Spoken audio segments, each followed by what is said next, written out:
Testing 1, 2. Hello, this is Yohance Serrant speaking here, one of the math teachers here at New Roads.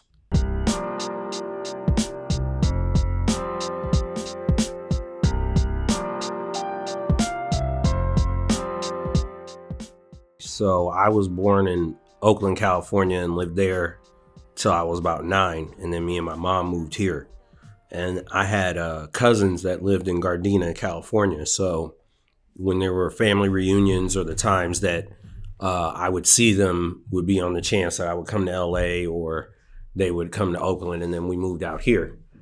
And, even before we moved to LA, I remember my mom saying that neighborhoods change every 20, 30 years in a sense. And that was my first introduction to the idea of, you could say, gentrification or just neighborhoods changing, just things that change. And in LA, since I moved here, I've seen a lot of it change from where we first lived in Marina Del Rey. And my mom worked for the county and she could afford at least then a 1-bedroom apartment. I think about where I went to school, where I went to an elementary school called Coeur d'Alene over in Venice. And, that school primarily being Black and Latino and really pretty diverse, definitely seen it change from the 90s till now. And then finding out before then that Santa Monica and Venice used to be very different. I was here for grad school at UCLA. I went to UCLA for urban planning, and that's when I really started learning about it. And there's a barbershop, a Black barbershop that had the same name as a barbershop that I went to over by Leimert Park. And when I went in there one day, I asked them, I told them about that they had the same name. And then they, kind of offhandedly said, yeah, Venice and Santa Monica used to be all Black. And then when I mentioned that in one of my classes, the other students in the class kind of laughed, like they didn't disbelieve it, but it seemed a little incredulous. But the professor was like, no, that's true.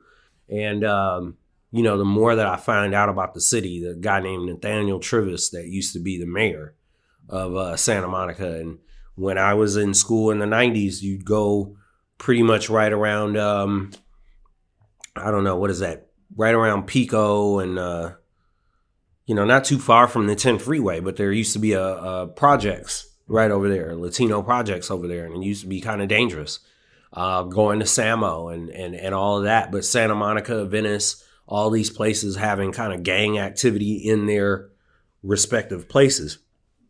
But then the more that I learned about LA, the more that I learned how often a lot of the cities have kind of turned over and changed, and the demographics change all over. So, LA is kind of one of those cities where you have no idea what's going to look like another 10, 15, 20 years from now. Just LA is under a kind of a constant wave of development, it seems like. So I try to tell people that are from out of town to try to really understand the history of LA and the history of California before just judging. I have a lot of friends from the East Coast. Oh, LA doesn't have this and it doesn't have that. And I'm like, well, you got to understand also the different kinds of immigrants we have here, the different kinds of food we have here, the different kinds of things that you would do out here as opposed to New York or New Jersey or Chicago or anything. If you're not an outdoors person, then LA may not be for you. But if you can take up, hiking or going to the beach or something a little bit more active, then I think you'll like it more. But I've been in LA, pretty much most of my life. California, I'm a California kid going to the Claremont colleges and all of that. So I've seen pretty much the whole state up and down, and, but LA is my favorite so far.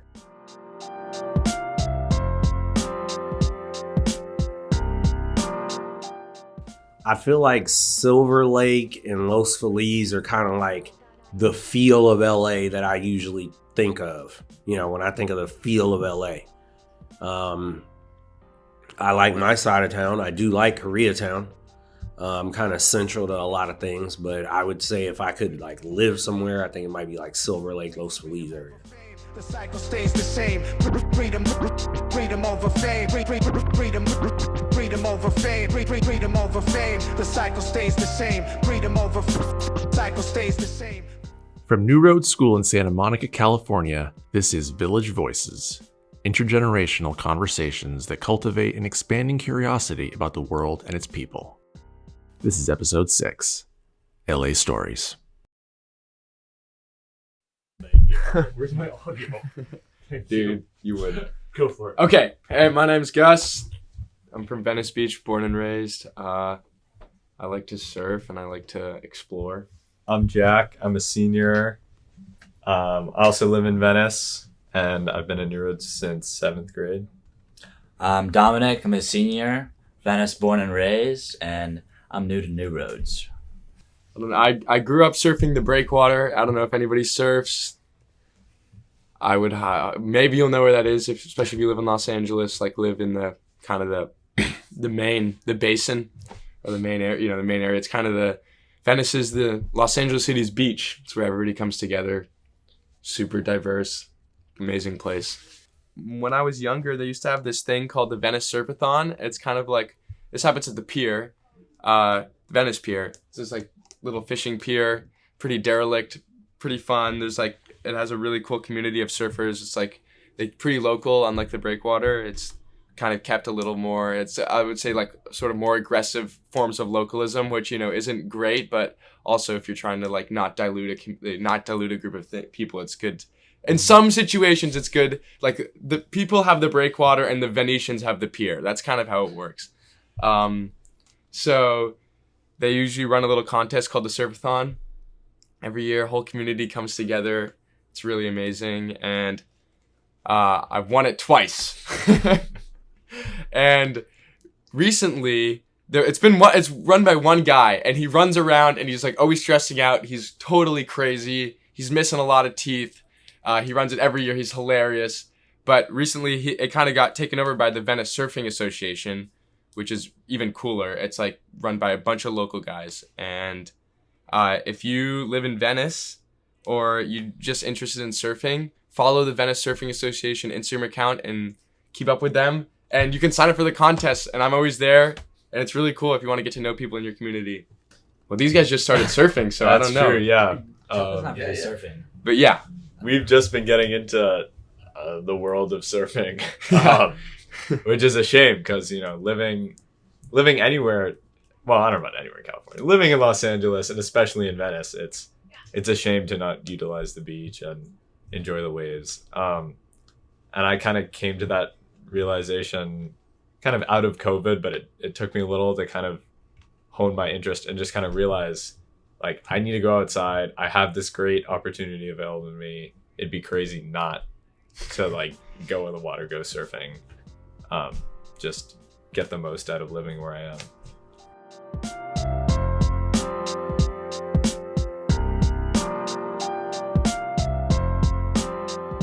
I think one of the coolest parts about Los Angeles is that you can drive 30, 45 minutes up the coast and you're in like a whole different world. Mm-hmm. And there's a lot of surf up there, but it's also just an amazing escape from kind of the urban hell we kind of live in, like it's ridiculous. Like you'll be sitting there, the sun will be going down, like surrounded by greenery. It's so pretty. Yeah. And then you drive inland, and then you're skiing. And yeah. snowboarding. Oh, our goal coming. this year is to surf and then ski in the same day. One day. It's harder. Yeah. It's a little hard. It was my goal last year, but didn't.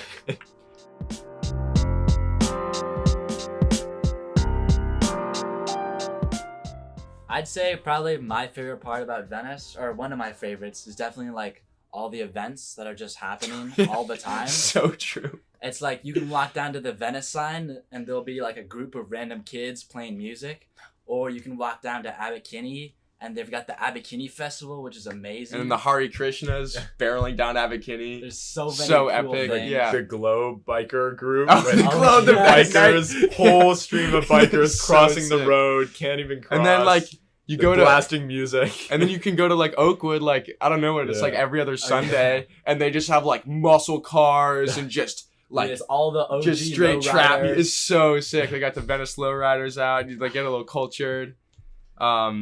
Yeah, it's truly just brings everybody together. Yeah. Venice is just, it's like a place where things happen. Yeah. And like real things, not like, Everything. yeah. Hi, I'm Monifa Banks, and I'm here with Khalid Banks. And we're the parents of Bishop Banks and Benjamin Banks and little Bree, who will be here in a year. and Anaya. Yes. Anaya Banks, who is a graduate of class 2019. Yeah, 2019. Yeah, Yes. 4. Well, let's see. Los Angeles is where we met. Yes. My wife is not a native. She's not a original Angelino like myself. But we met out here. You've been out here 22? 20 plus years. We'll 20 leave it at plus that. years. Over 20 years. Over 20 years. And we met out here and started a family and a life together. This wonderful sunny city. When I was 19, I played community college football at Santa Monica College. We stay in Ladera Heights. It's like Inglewood kind of airport area.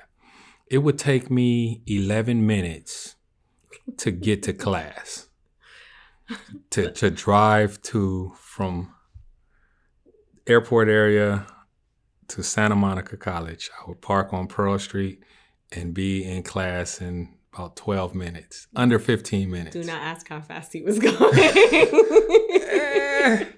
I was young, you know, about it. but not too crazy. I wasn't Mario Andretti out there. I was just, getting to class. Well, for myself, I grew up in Brooklyn, New York, and like Lee said, I moved here 20 plus years ago. I knew one person when I moved here. Many thought it was crazy for me to pick up and leave and just, head to a new city where I didn't know many people.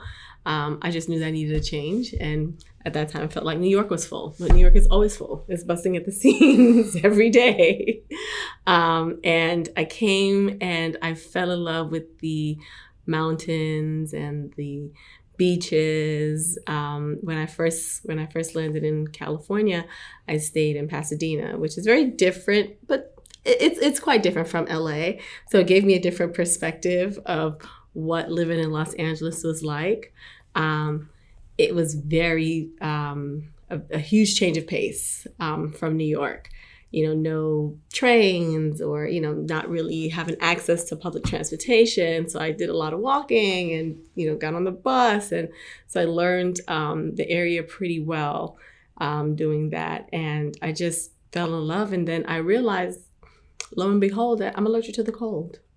So snow is something that I am not too fond of. And what do you know? It doesn't snow here in Southern California. So it just feels, like home. And like my husband said, when we met, just started to grow roots and they got deeper and deeper. And I consider myself now an Angelino. So Los Angeles is the cure of the cold. So everyone, all her family members who come out here, they quickly realize that as well. They're like, I don't like the cold. Like it just dawned on them, Like, what do you know? And everybody starts to contemplate their life out here. Like, maybe I can do this. I can get used to this, In LA, the people are warm on the outside and cold on the inside. And in New York, people are cold on the outside but warm on the inside, right? So in New York, you're in the way. Someone's gonna say, hey, get the hell out of my way. Hurry up, walk up, But if they see you stranded on the street, it may have a few expletives, but people are gonna come out and they're gonna help you push your car to the side of the road. You may have that in LA, you may not. It's me, I'm the only one. Yeah, you are. But, there are times where, you meet someone, you're at a party and you think you're vibing and it's like, oh, hey, let's hang out, another time or, lunch and hey, take my number. And they give you a business card. It's like, dude, what is that? Like, I thought we were, actually making some type of real connection here or it's, yeah, I'm going to call you. And the phone never rings, right? And you see them again. It's like, oh, and it's not as authentic. right? So yeah, in New York, people cold on the outside, warm on the inside. They'll be a friend, and till the wheels fall off, That's pretty good. In LA, yeah, it's the opposite. Out here, it's a spectrum of everything, though. So a very broad, extreme spectrum of everything, because everything is here. Different types of people, different types of food, clubs. You can go to a club with vampire people. Like, I'm serious. I say that because my You've been to the vampire club? No, my friend, his son was in like this little dance group, and they would all go dancing at this club. And he's like, yeah, so I went to drop my son off at the club, and these vampires. He's like, they had cloaks and, you know what I mean, vials of blood and teeth and, and gothic pale faces and stuff like this. It was the vampire crowd. Hey. But that's LA. Whatever wave it is you're looking for, it's here. You'll find it. It's here. Whatever dancing, underground, eclectic music, art, animal scene, whatever it is, it's here. Right? It's crazy. Cuisine, personality, right? You have superficial, it's Hollywood. So you have very pretentious and fake people, and then you have very grass-rooted, solid people as well, right? You have everything out here. That's one thing about LA. Diversity. We don't have seasons, but we have everything else. We do have seasons. Everything we have else. Hot. Yeah, we have summer. Hot as heck. Then you have fire season, and then you have flood season. It's not a season, I guess. No. I guess you can't call flood season a season. It's just flood time. Sure. Yeah, we have flood time. Flood time. Yeah.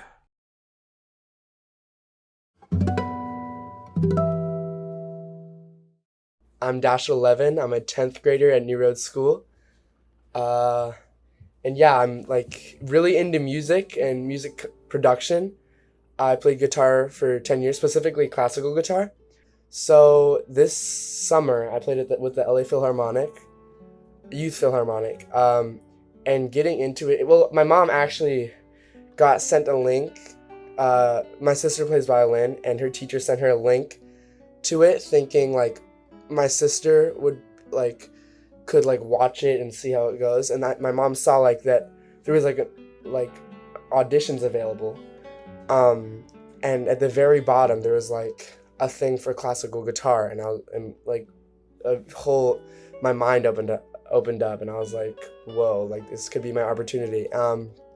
And so I auditioned, I sent in my classical guitar piece, and a month later they accepted me, and they sent me my work and my pieces that I had to work on. From when you play in an orchestra, which I found out, when you play in an orchestra, it's completely different than playing normal songs or playing normal pieces, because orchestras, you have like so many different instruments playing at different times. So the sheet music is really there's music, and you're playing at random moments. There's not you can't hear when you don't know when to play. So you really have to have, you can't really memorize. You have to be good at reading. And it's really different from learning normal pieces like solo.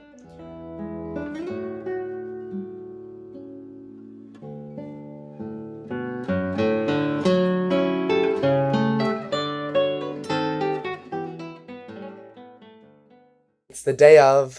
I've rehearsed like a couple times with the people, and I walk in, and it's the craziest thing I've ever seen.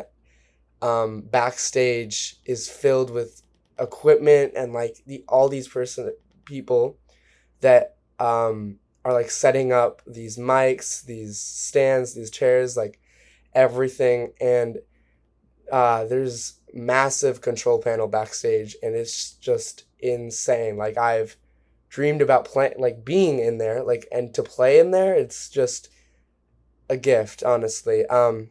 But it was even crazier, being up on stage. I sat there and I knew this is what I want to do when I grow up. And being in LA is especially helpful because there's so many opportunities in LA. You can be whoever you want because it's LA has so many opportunities for you.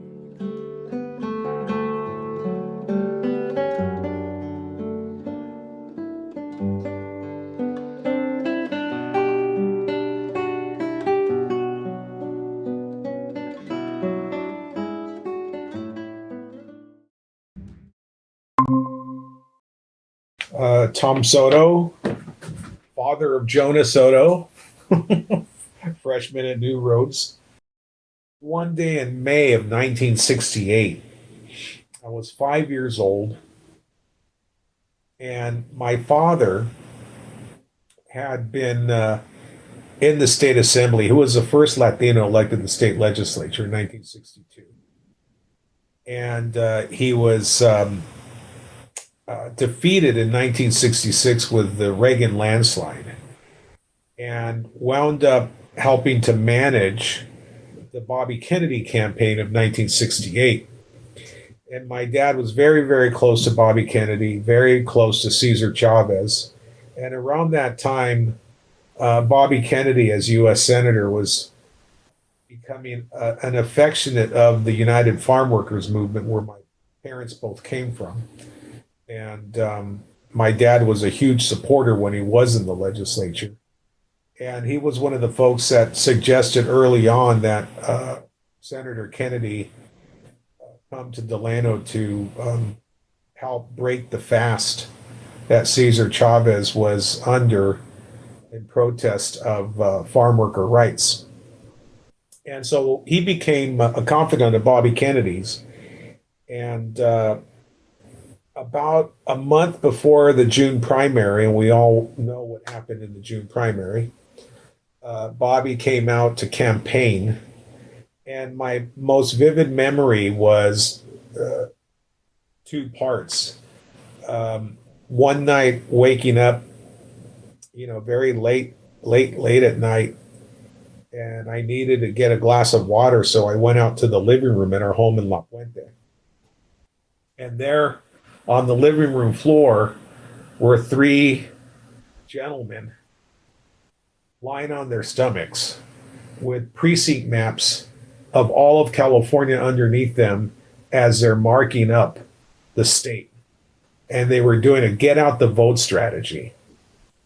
And in the middle of them was a plate of burritos, a bottle of tequila, and it was my dad, the Speaker of the Assembly, Jess Unruh, who was chair of the Kennedy campaign, and Bobby Kennedy. And I remember laying on my dad's back like this and falling asleep while they were cutting up the state, trying to determine how to get out the vote best.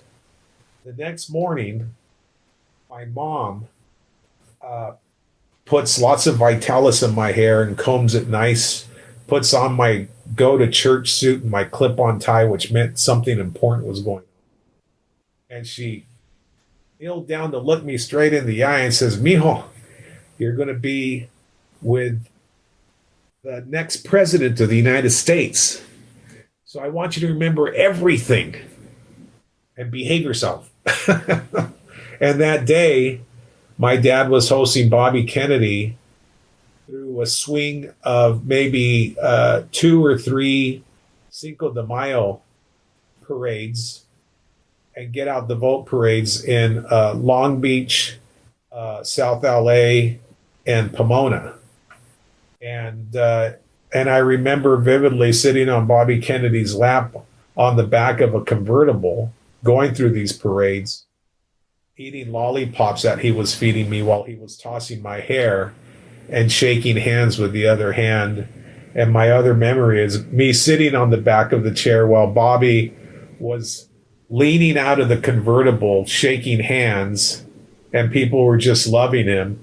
And my dad with one hand on his belt holding him and another hand smoking a cigarette. You know? And, that I just remember that. I remember my mom putting me to bed and saying, Mijo, I want to hear everything about your day. What happened? And, I shared with her some of my thoughts, how much fun I had. To me, it was a 5-year-old's point of view, candy and fun and parties and cake and, Mr. Kennedy so nice and so forth. And then unfortunately, my next memory after that was, standing on a kitchen chair at our home the morning after the primary, and my mom cooking breakfast for the 6 kids, crying.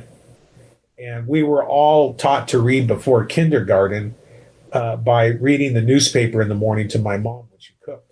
And so I couldn't pronounce a word, and that word was Greer. So she came over and she said, Greer. Say Greer. Greer. What's Greer? There's Rosie Greer. Rosie Greer plays for the LA Rams with your dad's compadre, Danny Villanueva, who kicks the ball. And I said, why is he there? He says, because he was a good friend of Senator Kennedy, who was murdered last night. And I just remember the family going silent that day, not going to school. My parents had been at the Ambassador that evening, and we're kind of there, and we're just shocked. It probably sent my dad into a depression for a couple years. And he eventually came out of it, but and was very active with the Johnson administration.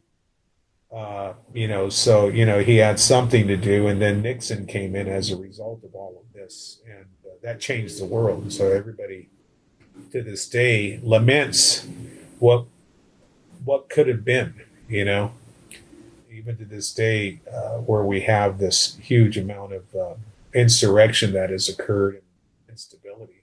So that to me was quintessential, because it was farm worker, Kennedy, LA, celebrities, and there we were in the barrios campaigning to get out the vote, make sure that everyone supported Bobby Kennedy for president.